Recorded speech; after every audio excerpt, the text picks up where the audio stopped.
이탈리아 일부 축구 리그를 세리아라고 부르는데요. 북부 이탈리아에는 세리아에 소속된 15개 팀이 연고를 가지고 있는 반면 남부 이탈리아에는 수도 로마를 제외하면 김민재 선수가 뛰고 있는 나폴리를 포함하여 고작 4개 팀만이 연고를 하고 있죠.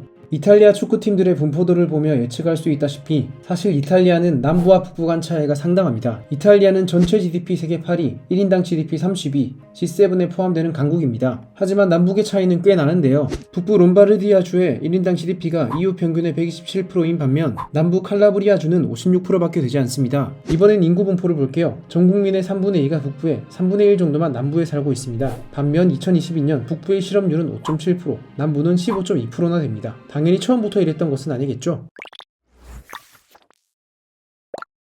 기원전으로 가볼까요? 당시 남부 지역은 온화한 기후, 좋은 토양을 가진 지역이었습니다. 특히 해안에 위치한 나폴리, 팔레르모, 시라쿠사 같은 곳은 농업과 어업뿐만 아니라 최초의 무역로가 만들어진 지역으로 무역과 상업으로 번성했죠. 이런 남부 지역이 왜 쇠퇴하게 되었을까요? 그 시작은 로마 시기입니다. 로마는 이후 잘 알려진 사실처럼 엄청나게 영토를 확장해 나가며 대제국을 만들어갔습니다. 늘어난 인구에 따라 식량 생산을 늘리고자 산림을 볼목하여 그곳에 농작물을 심었습니다. 또한 주택과 건물 건설, 무기 생산, 재련, 도자기, 선박, 광업을 하기 위해서도 나무가 필수적으로 필요하죠. 이런 갖가지 이유로 이탈리아에선 대규모 산림 벌채가 진행되었습니다. 나무는 비가 흐르는 것을 막아주고 나뭇잎이 비료가 되기도 하며 산림 자체의 생태계 작용으로 주변 환경을 풍부하게 하는 순기능을 하죠. 결과적으로 그런 작용이 사라지다 보니 남부 지역 땅의 영양분은 줄어들고 산림이 없어 비는 너무 빨리 흘러내려가 건조해지고 점차적으로 생산성이 떨어지는 불모지가 되어버린 것이죠. 그렇다면 북부도 나무가 베어졌으니 똑같이 하는가? 라고 질문할 수 있겠죠. 북부로 가봅시다. 지형도로 보시면 이탈리아 북부는 엄청나게 큰 평원이 상당 부분 차지하고 있습니다. 반면 남부는 산맥이 길게 늘어져 있죠. 그렇기에 아무래도 벌채로 인한 피해는 북부가 훨씬 적은 것이죠. 그리고 그 평원을 그 유명한 알프스 산맥이 둘러싸고 있죠. 이 산맥으로부터 비나 강을 타고 내려온 퇴적물들은 풍부한 영양분을 평야에 공급해주니 비옥해질 수밖에 없는 것입니다. 또한 북부의 알프스 산맥은 마치 방패처럼 작용하여 외세의 침입을 어느 정도 저지하는 효과도 있었습니다. 반면 남부는 바다로 사방이 뚫려 있어 침입에 취약하다 볼 수 있죠. 395년 로마는 동로마와 서로마로 분리됩니다. 이후 이탈리아 땅은 1861년 통일 전까지 다양한 세력들이 이탈리아 반도를 통치했습니다. 일단 먼저 북부로 가볼까요? 476년 서로마가 멸망한 뒤로는 동로마만 남아 가톨릭 교회는 자신들을 보호해줄 힘을 가진 동로마에 종속된 형태였습니다. 교황도 자신이 동로마 황제 밑에 있다 생각하니 불편했겠죠. 그러던 중 기독교의 호의적일 뿐만 아니라 위험에 처해 있는 교황을 도와주고 오늘날 바티칸 시티와 같은 교회령 땅까지 기증해준 프랑크 왕국이 나타났습니다. 결국 프랑크 왕국의 카롤로스 대제는 기원 후 800년 교황에 의해 새로운 서로마의 황제로 추대됩니다. 교황도 자신이 황제를 임명할 수 있다는 권위도 찾고 프랑크 왕국도 로마를 계승하는 정통성을 얻어 서로 윈윈이었죠. 이런 아름다운 동행은 길게는 못 갔습니다. 1157년 신성제국이라 국명을 바꾸고 점차 이탈리아 땅까지 욕심을 내게 되었죠.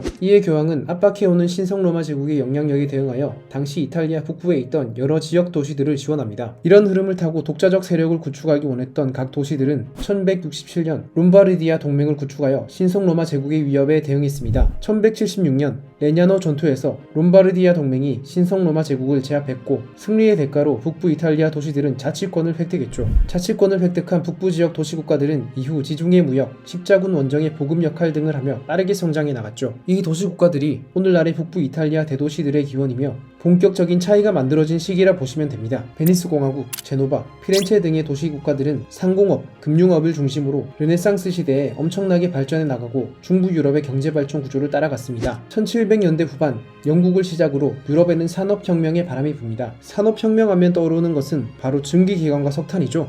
하지만 이탈리아 반도는 석탄이나 석유가 부족하여 지화 자원을 통한 에너지 수급이 어려웠습니다. 하지만 산업혁명의 주요 발명품은 방직기도 있습니다. 원래는 사람들이 물레를 손으로 돌려 한 가닥의 실을 뽑아냈다면 방적기의 발명으로 한 번에 80가닥의 실을 뽑아냈고 이후엔 생산된 실을 활용해 천을 짜는 방직기까지 발명되었죠. 이 방직 산업은 물레를 돌릴 수 있는 강력한 수령만 있으면 됩니다. 이탈리아의 강점인 지형이 뭐였죠? 바로 북쪽의 알프스 산맥입니다. 이 높은 산맥에서 내려오는 강한 물줄기로 방직기와 방적기를 돌릴 수 있었고 당연히 방직 산업은 알프스 산맥 근처에서 발달해 나갔죠. 이 알프스의 수력은 이후 수력 발전으로 이어집니다. 파데르노 다다에 유럽 최초의 수력 발전소가 건설되고 수력 발전은 1900년부터 1960년까지 이탈리아에서 생산된 전체 에너지의 약 87.5%나 차지할 정도로 중요한 에너지원이 됩니다. 알프스의 역할은 여기서 끝이 아닙니다. 이것은 이탈리아 황산 생산량인데요. 1890년부터 생산을 시작하여 급격하게 수치가 증가하는 것을 보실 수 있습니다. 질소 비료를 만들기 위해 필요한 황산은 전기가 있어야 생산이 가능하죠. 알프스의 물줄기를 통해 저렴한 전력을 생산하고 이를 통해 황산과 질소 비료를 만들고 이를 활용하여 이탈리아 내 농업 생산성 확장까지 이어나갔습니다. 그 중심 지역이 북부였던 것이죠. 당시 이탈리아는 중화학 공업과 제조업 중심 단지를 알프스 근처 밀라노, 토리노를 중심으로 형성하고 초과 생산된 중화학 제품과 농산물 수출을 위한 항구로 제노바를 활용합니다. 밀라노와 토리노, 제노바는 이탈리아의 산업 삼각지대로 불리게 되었죠. 또 평지이면서 주변 산업들과 접근성도 높기에 산업화 시기를 거치며 북부는 산업화, 도시화를 이루며 전체적으로 발전해갔습니다. 이는 1972년 이탈리아 산업 생산을 나타내는 지도인데요.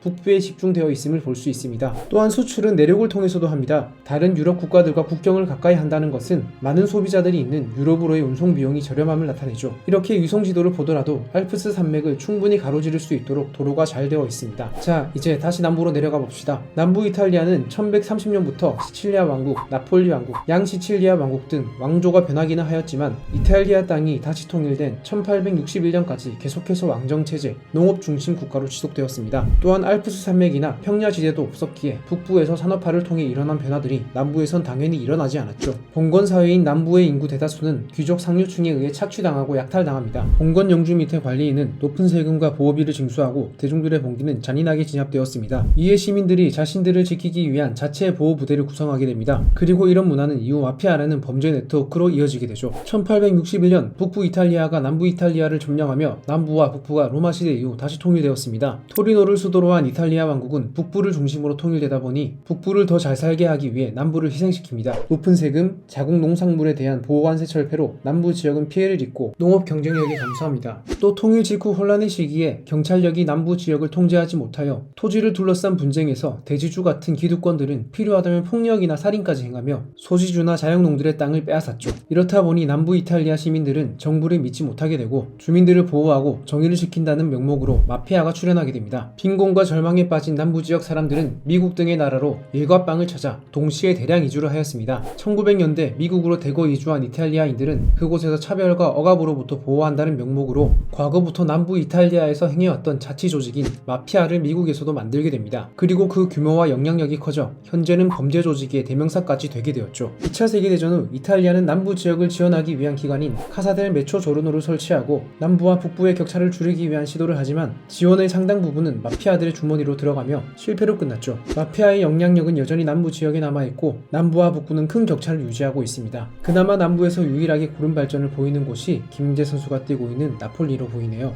이탈리아로 이주한 대부분의 외국인은 북쪽에 거주하고 있으며 UNDP가 발표하는 인간개발 지수 또한 북부 지역이 훨씬 높습니다. 오늘 영상이 이탈리아를 이해하는 데 도움되셨길 바랍니다. 시청해주셔서 고맙습니다.